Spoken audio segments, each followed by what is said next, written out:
Polda Metro Jaya bersama Polres Jakarta Barat berhasil mengungkap peredaran narkoba jenis sabu jaringan internasional dengan total 110 kg sabu. Sebanyak 7 tersangka kasus peredaran narkoba ratusan kilogram ini dihadirkan dalam rilis media yang digelar di Mapolres Metro Jakarta Barat Rabu pagi. Polisi menyebut jaringan pengedar ini merupakan jaringan internasional yang dibawa dari Malaysia menggunakan kapal dibawa ke Aceh, Medan, untuk kemudian akan diedarkan di Jakarta. MT, salah satu tersangka, diketahui merupakan residivis gembong narkoba dari Aceh yang pernah didakwa dengan kasus tindak pidana pencucian uang ratusan miliar. Polisi saat ini telah membentuk tim khusus untuk menelusuri aset tersangka MT, apakah ada keterkaitan dengan tindak pidana ikutan dengan melibatkan ahli dan PPATK.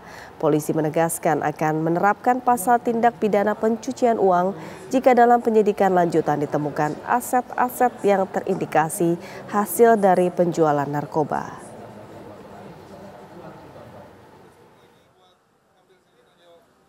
Yang kedua, untuk transportasinya, informasi yang kita dapatkan dari para tersangka bahwa memang narkoba ini didatangkan dari Malaysia menggunakan kapal dari perairan, kemudian masuk ke pelabuhan-pelabuhan tikus di wilayah Aceh, kemudian dari Aceh dibawa ke Medan. Nah, dari Medan inilah sebelum berangkat ke Jakarta, penyidik sudah jemput bola dan melakukan penyergapan di wilayah Medan. Terkait dengan barang bukti yang ada di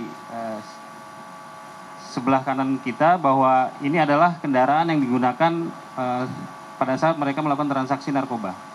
Sehingga tidak menutup kemungkinan juga ini menjadi bagian daripada penelusuran terhadap aset-aset ataupun harta-harta yang dimiliki oleh tersangka untuk kita telusuri lebih dalam dan lebih jauh apakah ada tindak pidana lain selain daripada tindak pidana peredaran narkotikanya.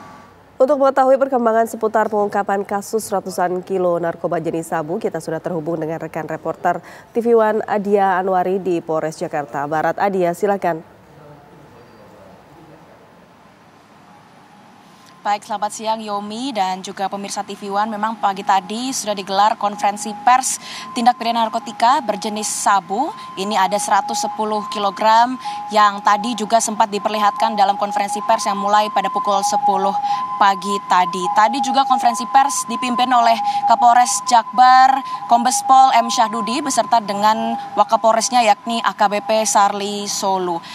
Dan memang awal dari kasus tindak pidana narkotika yang ditemukan ini berawal dari bulan Oktober 2023 lalu, di mana terdapat atau dilakukan penemuan sabu ini di Soekarno-Hatta, Bandara Soekarno-Hatta sebesar 1 kilogram. Setelah itu baru ditelusuri dan dilakukan penangkapan kepada WP dan juga RD yakni 2 tersangka awal. Setelah itu ditelusuri kembali dan ada juga penemuan narkoba kembali di rest area kilometer 65A di kawasan Serdang, Sumatera Utara.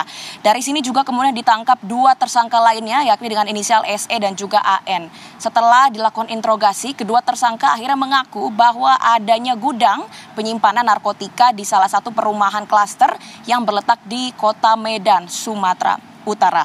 Kemudian juga tim dari Polres Jakarta Barat akhirnya melakukan penggeledahan di gudang yang terletak di salah satu perumahan klaster di Kota Medan dan akhirnya menemukan narkotika berjenis sabu senilai 100 kg.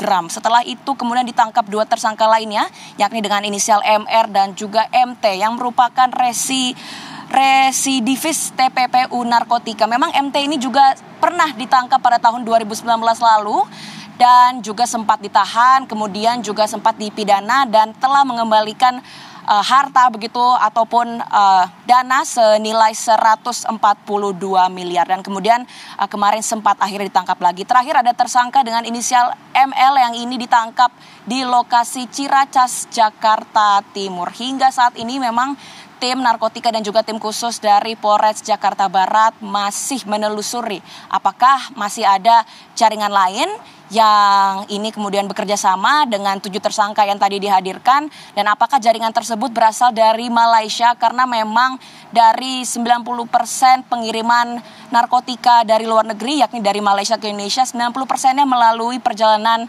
dari kapal laut. Nah, nanti apakah memang ada koordinasi tersendiri dengan pihak pelabuhan ataupun ada tersangka lainnya yang kemudian akan ditangkap masih dalam penelusuran. Dan untuk sementara demikian, Yomi, saya kembalikan ke Anda di studio. Terima kasih Adia Anwari melaporkan langsung dari Polres Jakarta Barat.